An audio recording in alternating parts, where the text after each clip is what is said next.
Depende sa imong location karon sa aton Facebook Live o kon sa panahon nga imo gin open ining aton Facebook Live account.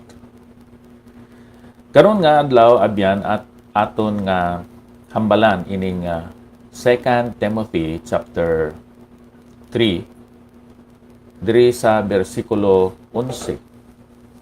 Siling ni Apostol Pablo sa English King James Version. Persecutions, afflictions which came unto me at Antioch, at Iconium, at Lystra, what persecutions I endured. But out of them all the Lord delivered me. Kabayang Ginoo magapakamayo sa sining pulo nga aton ginbasa. Si Apostol Pablo maayo nga manunudlo, maayo nga modelo, maayo siya nga mentor.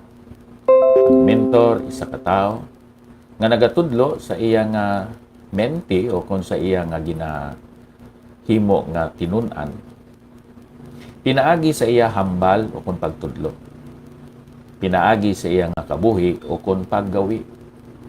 Kag iya ginaladlad o kung gina-open niya, ginasugid niya, hindi lang ang iya kahapon, ang iya karon, kundi bisan pa ang iya handom sa palabuton.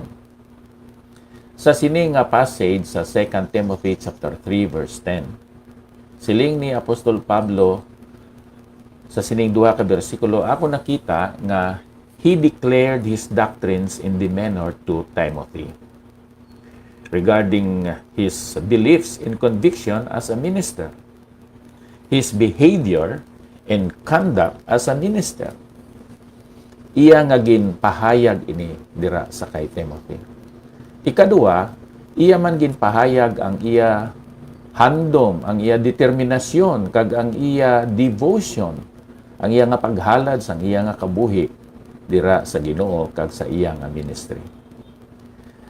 Sa verse 10 abyan, iya ginpahayag ang iya nga fortitude and goal in life and ministry. Iya man ginpahayag ikaduha ang iya faithfulness kag ang iya nga faith and confidence in the ministry. Ang iya nga faith and confidence o ang iya nga faithfulness and confidence may kahilabtanan abyan sa iya nga relasyon dira sa Dios. Iya nga gintuuhan nga nagaluntad, naga-exist ang Dios. Importante gid man ang pagtuo nga ara ang Dios abyan.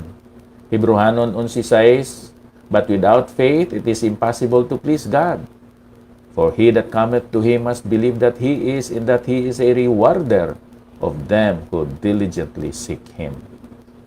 Now, in relation to Jesus Christ, may malig-on siya nga pagtuo kag conviction nga si Ginoong Hesus amo ang Mesiyas nga ila ginapaabot subong mga Hudiyo, kag siya ang aton manluluwas sa mga makasasala man nga hintil, kag kita na included sa sina nga pagtulunan.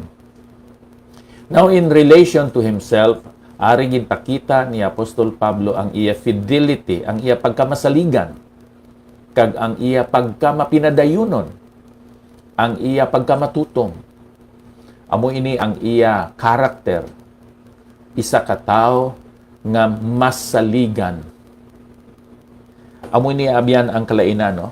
Kung hambalan naton inang word nga faithfulness. Kung i-refer naton ang faithfulness sa Dios, ang Dios masaligan. Kung ilaragway naton inang word nga faithfulness sa tao sa Kristohanon, siya masaligon. Siya faithful. Ang iya nga faith, full gid nga iya gin bukbo dito sa aton manluluwas nga si Ginoong Hesus. Siguro nagtuo ikaw abyan tungod kay sige ka sulod sa simbahan, pero ang imo tuo nanungod sa kaluwasan, imo bahinon ang imo pagsalig. May pagtuo ikaw kay Ginoong Hesus 80%. May pagtuo ikaw sa imo simbahan 10%, so nanubinta na. May pagtuo man ikaw sa iban nga ginisip subong nga mga santo sukon balaan tag 2%.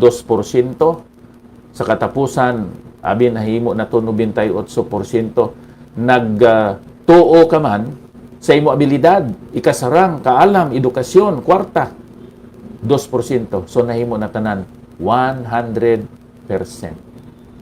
Sa gihapon abyan hindi ka matawag nga masaligon. Kaya ang imo pagtuo sa kay Kristo Jesus 80% lang man. Madamo sa mga pagtulunan nga nagasiling believe in yourself. Tuod balay na. Siguro ara dira ang ginatuwag nga confidence, but as far as salvation is concerned, we cannot rely or depend or believe in ourselves. Kaya wala kita kahibalo. May ara kita kaluyahon. May ara kita mga tinunto. Di bala? So we have our own weaknesses. We have also our own wickednesses. May ara kita pagka undisciplined, wantonness sa aton nga mga kabuhi. So, to sum it all, our faith should be on the Lord Jesus Christ. 100%. Siling Sambalaan Kasulatan, Habakuk 2:4, Romans 1:17, dira sa Galacia Kapitulo 3, dito sa Hebrehanon Kapitulo 10, nagatudlo ini tanan nga ang aton pagtuo aton hatag itugyan dito sa aton maluluwas. Siling sa Romans 1:17, for therein is the righteousness is the righteousness of God revealed from faith to faith, according as it is written, the just shall live by faith.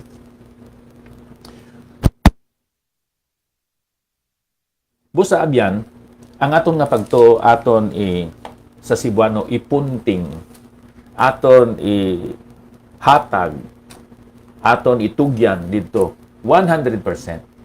Sakay Ginoong Hesus. Kag amoy na si Apostol Pablo sang una nagtuo siya nga ang righteousness was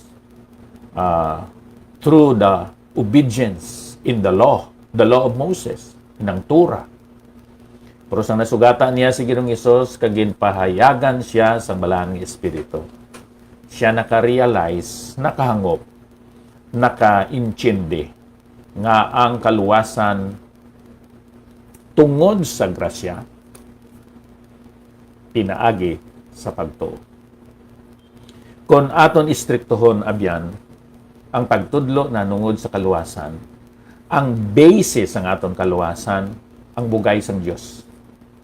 Pero ang means ng aton kaluwasan, ang pagtuo naton dito sa kay Kristo Jesus. Kaginang pagtuo naton sa kay Kristo Jesus, gin-outline sa Acts 16:31, believe on the Lord Jesus Christ. Lord ang iya worth, ang iya katakos, ang iya authority, ang iya pagka-Diyos. Jesus, ang iyang pagpakatao. This is His human name. Inang Christ, amo nang iya title. Siya amo ang aton nga propeta. He represented God to men. Siya ang aton nga great high priest. He is now representing man to God. And then king, siya ang hari sa aton nga mga kabuhi. And then, sa palaabuton nga panahon, siya bodily, visibly, personally, mangin hari gid sa tanan nga mga hari sa sining kalibutan. Kag ang iya nga trono didto niya ibutang sa Jerusalem. Amoy na ang aton pagtan-aw kag pagsalig pagtuo pagkilala sa kay Ginoong Hesus. Kung ari ini sa aton kabuhi, ina nga faith mahimo siya nga faithfulness. Ang faith mahimo abyan nga faithfulness. Amoy ni.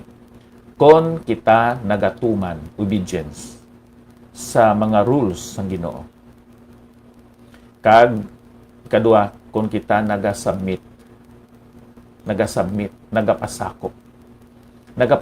kita sa mga role sa aton kabuhi.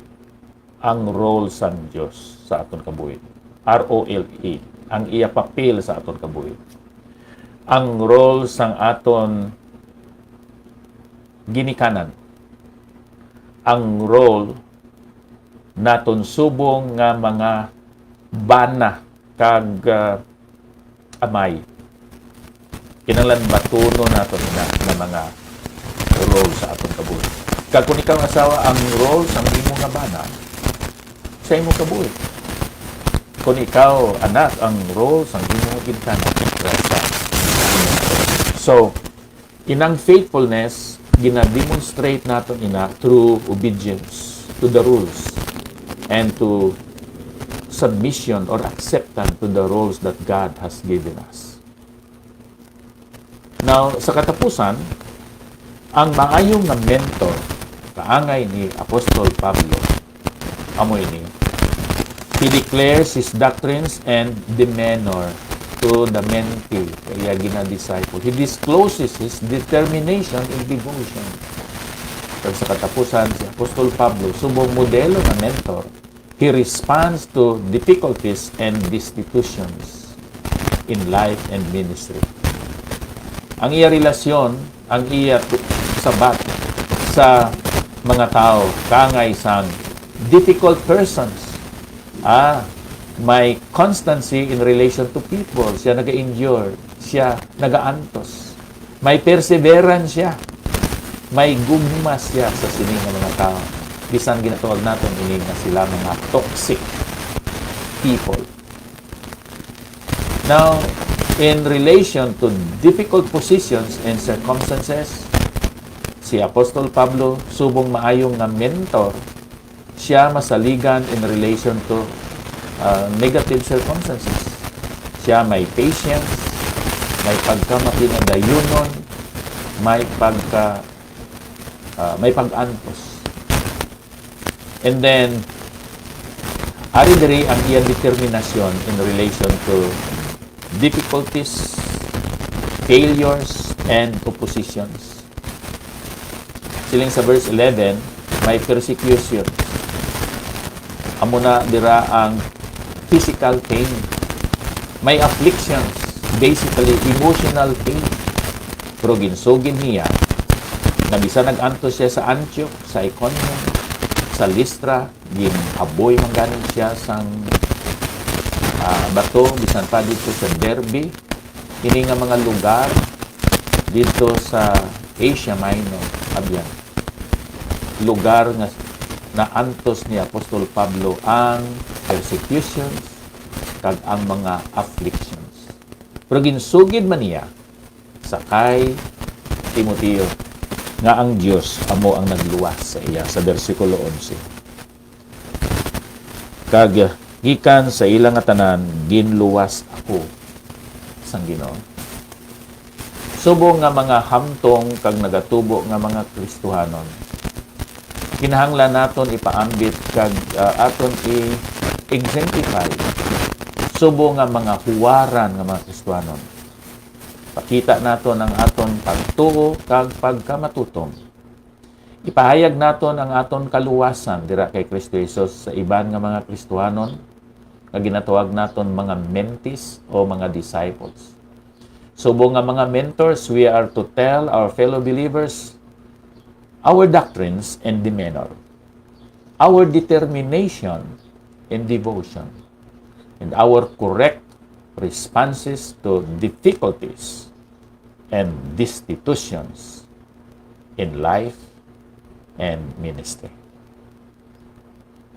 Diyos nga balaan, subong nga kami mga alagad nimo, kabay pakuntani nga may makita kami nga mahimo nga mga disciples o mentis sa among nga pag-alagad kag pagpangabuhi sa sini nga kalibutan.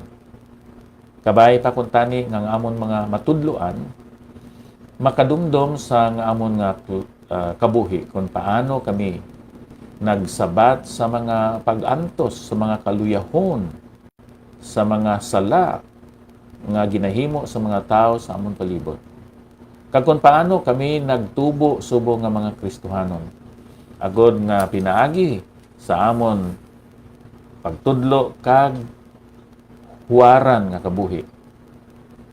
May mga Kristohanon nga mag-aalagad sa imo kag magamatutuman sa pagkabuhi para sa imo kay mayaan kag kadungganan. Ini nga mga butang among ginatugyan sa ngalan ni Ginoong Hesus. Kabay pa. Nairil, salamat gid sa imo nga pag-replay sining aton segment karon kag panahon ini sa aton nga pagtamyaw sa aton mga kabyanan nga nagatan-aw kag naga-comment. Kay Nervy Ging Aliko Garganyan, maayong adlaw, maayong aga mandira sa imo. Michelle De Jesus, ay, day, salamat. Kumusta ang Taiwan? Sa kay Elsie, Irene Bakang maayong aga, dira sa imo, kag salamat din sa pulong sa aton. Kung mahimo, inyo ini ma-share dira sa inyo Facebook wall, agod nga ang mga Ilonggo speaking nga mga abyan ninyo, kabati man sa sining aming side. Halin pa diri sa Bay City Fellowship Baptist Church, abyan, ako si Pastor Ipapasakar, nagasiling, ang Diyos magapakamaayon sa aton na tanan. Madamo gyud na salamat.